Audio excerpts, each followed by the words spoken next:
If you're still buried in spreadsheets at 8 p.m., triple checking formulas and chasing down numbers, let me tell you that it doesn't have to be this way. Instead, imagine a month end where you can sip your coffee while your dashboards update themselves.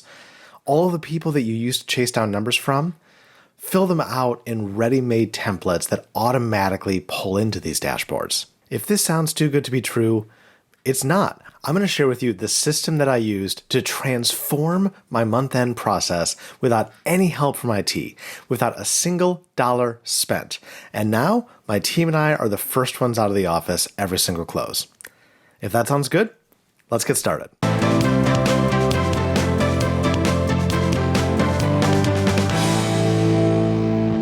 Welcome to the channel. If you're new here, I'm Mike. I'm a senior finance leader, and over the last decade, I've worked in finance everywhere from the Fortune 100 to brand new startups. And over that time, I've had my share of horrendous month-end closes. I remember one close in particular. My team and I had spent 3 days refreshing 30 individual Excel files and 30 PowerPoint decks. On the third day at 10 p.m. at night, sitting around the glow of our computers because the building lights had gone off and we couldn't figure out how to turn them back on, we realized that we had made an error in the core data set and every single one of those PowerPoints was wrong. And at that point, I said, this has to end. The madness has to stop. And I started working on ways to automate the process. I've gotten this down really refined so that I can do an entire close in 5 days, spending less than an hour per day on the actual production, with the rest of the time dedicated to finding actionable insights that move the needle for the business.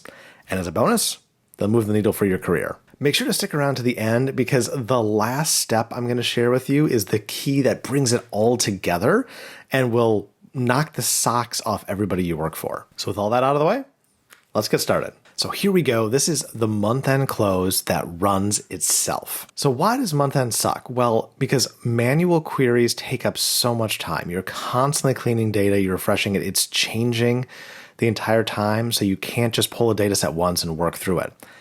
If you get late commentary from the business, it means a late flash or a late report. And that's just not okay because these things have to move on a very tight timeline. So you spend so much time just chasing people down, getting commentary at the last minute, consolidating late at night. You're chasing the business units to get their input.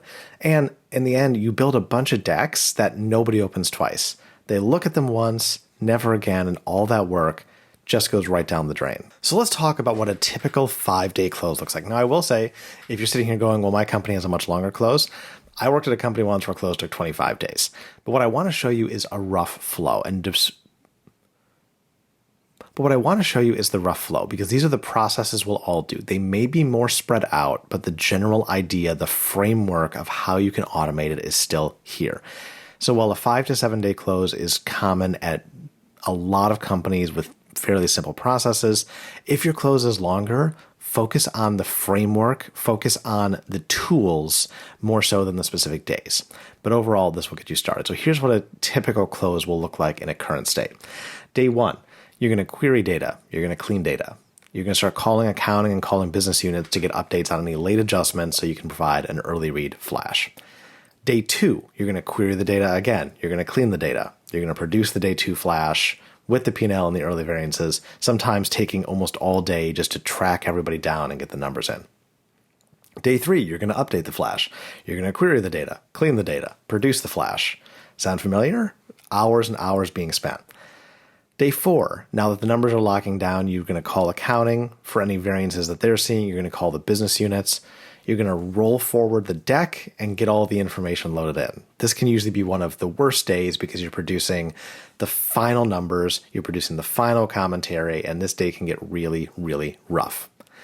Day 5, you're going to actually present the deck to leadership, and the deck may not answer all their questions. So then day 6 and onward, you spend that time answering follow-up questions. Now, what's missing in all of this is time to actually sit down and really dig into the numbers, to really analyze the business, to spend time with your business partners figuring out what needs to change. So that's where the new close process fixes all that.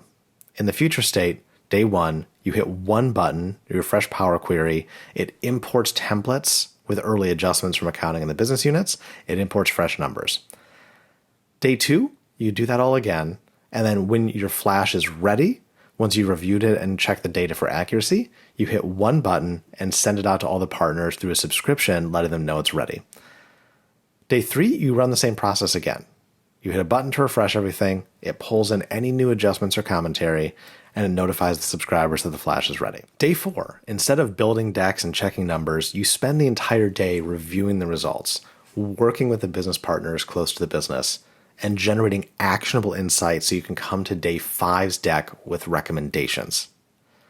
Now, day 5, instead of building a formal deck, you're going to walk leadership through the Power BI dashboard that has commentary built right in. Because you have all of the data at your fingertips and because you have a wealth of commentary that your partners have submitted, you can answer the questions in real time so that by day 6, you're back to acting on the results and recommendations that you made on day 5. It's a completely transformed process. You're spending 30 minutes to an hour or less actually operating the close, with the rest of the time available to add value and help improve the business, which is at the end of the day what it's really all about. If you're enjoying this video so far, make sure to subscribe to the channel. I post brand new videos like this every single Monday, and I don't want you to miss a thing. Now, what is really critical about this is getting everyone on board, because some people may be comfortable with their deck. Some people may be comfortable with the old processes. Some people may like that you call them and don't want to fill out templates. So how do you get everyone on board? Well, first you build trust with small wins. The way you build trust with small wins is you help people save time and you point it out to them. You help bring people actionable advice that makes them look good to their boss, and you point it out to them. You show them that this is better and that this is improving their lives. Don't focus on yours, focus on theirs. Anyone who has to be involved, involve them early. If someone's going to need to fill out a template, get their template design and buy-in. Show value quickly to leadership. Automate all the notifications so that there's no guesswork. Make sure the data is accurate so that there's no issues with the data. And the first time the process runs, celebrate it. Thank everybody involved. Congratulate everybody. Tell their bosses what a great job they did. Celebrate and make everyone feel good. So what are we going to show you? Well, I'm going to show you how this close runs. I'm going to show you how the Power Queries will run automatically, how we can run this entire process through Power BI, how we're going to design and import the templates that everyone can collaborate on, how Power BI can then also send dashboards directly out to stakeholders when they're ready. So let's stop talking. Let's go ahead and start looking at some of the tools. Have any questions so far? Go ahead and drop them down in the comments. I read and respond to every single one, and I'm more than happy to help. So up on screen, I've got the Power BI dashboard. This is going to be the hub of all of our activities for month-end close, and everything is going to kind of feed into this and flow through this. It's not very pretty yet, but for this video, I'm focused on functionality more so than formatting, because we're all going to have different formatting. We're all going to want to customize it to our brand, and that's a later step that we can take. Always make sure to get things functional before you get them looking pretty, because you can endlessly tweak the formatting, but the data is really what's key. So there are 3 tools that are really critical to this process. The first one is a dashboarding solution. We're using Power BI. You could use Tableau, Looker, whatever you have access to. The second is a data transformation tool. In this case, we're going to be using Power Query. Since Power Query is free and available on everyone's computers, I think that's probably the thing to go with, but there are other options that your company may have access to. Number 3 is a collaboration tool. Typically, this will be something like a Google Sheets or something like an Office 365 through OneDrive. Any of those options are great. If you have access to something else, cool. What's important is that other people can load numbers into a live file that updates automatically. Now in this video, I'll be walking you through how to set up the collaboration tool step by step.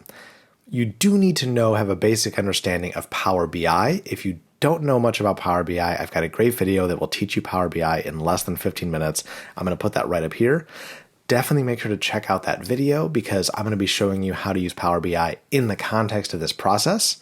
But you'll want to have a basic understanding of how the tool works. I'm not going to be covering that in this video. You're also going to want to have a basic understanding of Power Query. I've got a video that will teach you Power Query in 20 minutes or less. I'm going to put that right here.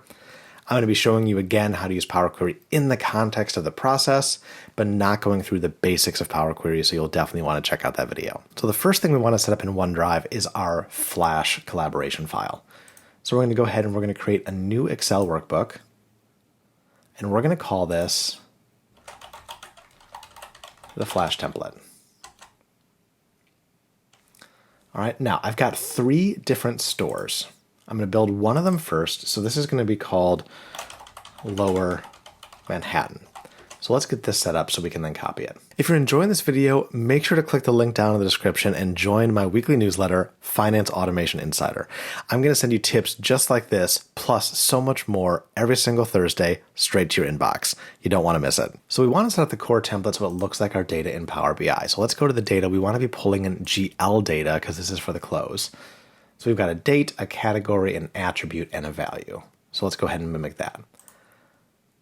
So we'll have our date, our category, our attribute, and our value. And then for us, we're also going to want to put in commentary. So as an example, I always like to put it in an example line. We'll put in a value of 0, but just so they can see it. So in this case, the core data set's using daily, so then we can just put it in the end of the period. So we'll do 5/31. We'll say we're working on May 2023. We'll put in a category for this. We'll call it just marketing. There could be late invoices that haven't been posted yet. The attribute's going to be actual.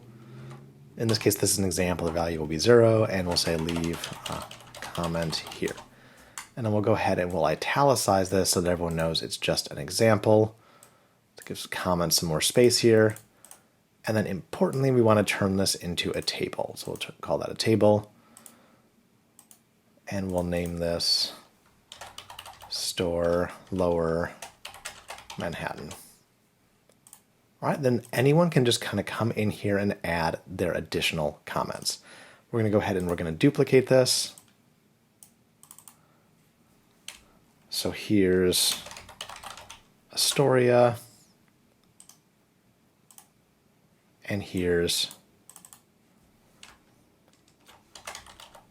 Hell's Kitchen. And this is almost exactly the same. I'm showing you in Excel 365 because we're working with Power BI, but you can do this exact same thing with Google Sheets, work with Looker Studio. It all works in a very similar fashion. Now that you have this, you're going to go to the share button and you're going to share this file out to your business partners. Your business partners are then going to input all of their adjustments right in here. They're going to do this automatically. They're going to leave you comments. They're going to just type in any late entries here. Accounting can come in and do it. The business can come in and do it. And then you've got all the entries loaded into these tables. But then where it gets really powerful, right? So we built this in the same format. So I'm going to come to my Power Query. We're going to go to Get Data, and we're going to pull in this file that we just built. So we're going to go to Get Data. We're going to pull in this file via Power Query. We've got our Flash template right here. We're going to go ahead and open that to pull it into Power BI with Power Query. It's establishing a connection. And we want to pull in all 3 of our tables. Now, I forgot to name those 2, so we can go back and do that. Always make sure to stay organized. And we're going to load these in. So now these are going to be 3 new tables inside of our Power BI. All right, so you see now these 3 new tables have been added. So we're going to want to append these as a new query that we can run our Flash off of. We're going to go to Append Queries. Append Queries is new. 3 or more tables.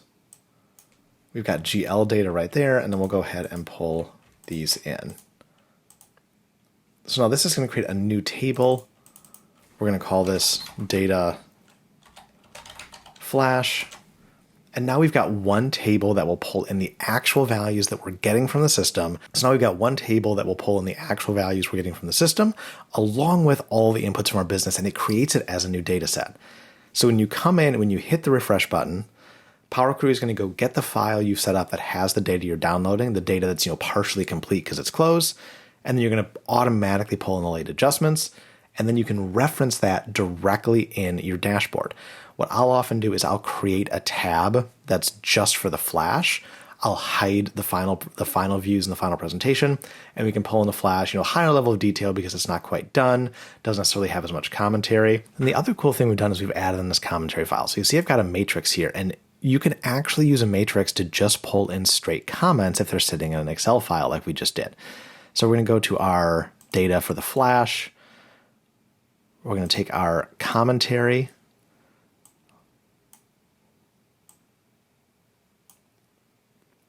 And you'll see leave a comment here. Now we got to do some formatting on this. We want to filter out the blanks. So now we clearly need to do some formatting on this. You don't want it to look like it. The first thing I would do is I would go to style. I would just say none. Then you can go in, you can get rid of the grid.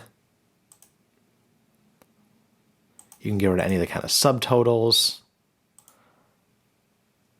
You can clean up the values as much as you want to. So you can make this look like it is just commentary pulling in. But then what you're going to do is you're going to have your Flash over here. updated with all of the new, temporary adjustments. You can even pull in a view that shows the adjustments if people want to understand what you're adjusting for. And then you can pull in all the commentary automatically. So with one push of the button, this button right here, Power Query is going to go grab the data file you've got, whether it's straight from the system or a file you've downloaded. It's going to go to OneDrive and pull in the comments that your business partners are loading directly. And then it's going to pull it right into Power BI where you can do a subscription. So once this is all done, you would go ahead, you're going to hit the publish button. We're going to save our changes. It's going to upload it. So now you'll see we're in the online Power BI service. We've uploaded our leave a comment here. Test has been placed. So you come here to subscriptions. You set up a subscription. We'll call this one Day 2 Flash. We'll repeat this monthly. Well, this every month on day 2. And then we want to give ourselves a little bit of a buffer time to make sure we can pull everything in. So we'll say we're going to send this out at 10 a.m. Now you can always come in here and you can send it now. You can always come in here and you can delay it or turn this off if you need to. But that way it's going to go out and it's going to let everybody know that the flash is ready at 10 a.m. You'll have an opportunity to come and check it, make sure it's all good, or you can just kind of turn this off until you are ready and then come in and hit send now automatically. It's going to go right out. So now what do we do for the actual presentation? We do the exact same thing again with just a slightly different template. So I'm going to create a file for my final commentary.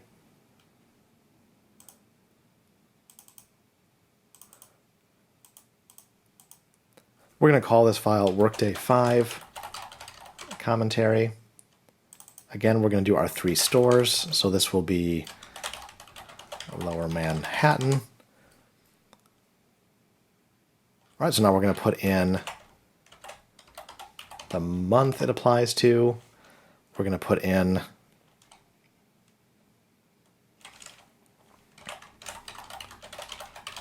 the store location. We're going to put in comparison. Now for store location, we'll just pop this in for them. So the comparison here could be versus budget or versus prior year. And then this will be the comment. And you're going to let them fill this out and they can just put in any comments they want. It can be about different line items. It can be, you can put in different line items if you want to. Like I could add an account here. So they can talk about specific accounts, however you want to pull it in. And this is going to pull into that matrix view. You're going to consolidate it in exactly the same way we did for the flash. Just in this case, you're just pulling in the commentary because you've got the final numbers to work. And you don't need to do the appending where you pull data in because you've got the final numbers in your Power BI. Then you're going to have your kind of main page. You can pull comments in right here. You can do the commentary through cards. You can do the commentary through matrices. There's so many different options. You can pull in one piece of commentary at a time. If you want to have a page for each store, you can pull in just that store's commentary because you can filter. If you're using the same dimensions, you can filter against these things. So you could filter out Lower Manhattan. You could have a Lower Manhattan store page that drills down, or you can have a page that's for all the stores and you can just filter between them. Your commentary is going to filter just like it's a regular data set. And that's really all the automated month-end close is. It's these 3 tools, a collaboration tool, a data management tool, and a dashboarding tool put together to put the commentary in the hands of your business partners, to eliminate emails flying back and forth, and to get you out of production and actually into the numbers where you can drive actionable insights. I don't know about you, but when I put all this together, it was so easy that I was furious at myself for how long I spent digging in. It's just these 3 tools used in creative ways, used over and over again, and it's going to save you so much time. If you've enjoyed this video, then definitely check out my videos on different AI tools like Claude, ChatGPT. I've got a whole finance automation playlist I'm going to pop right here. That playlist is going to show you how to take month end even further, how to incorporate AI into your daily job and work even faster. It can even help you write some of your commentary. I'll catch you over there. This is Mike signing off from F9 Finance. Cheers.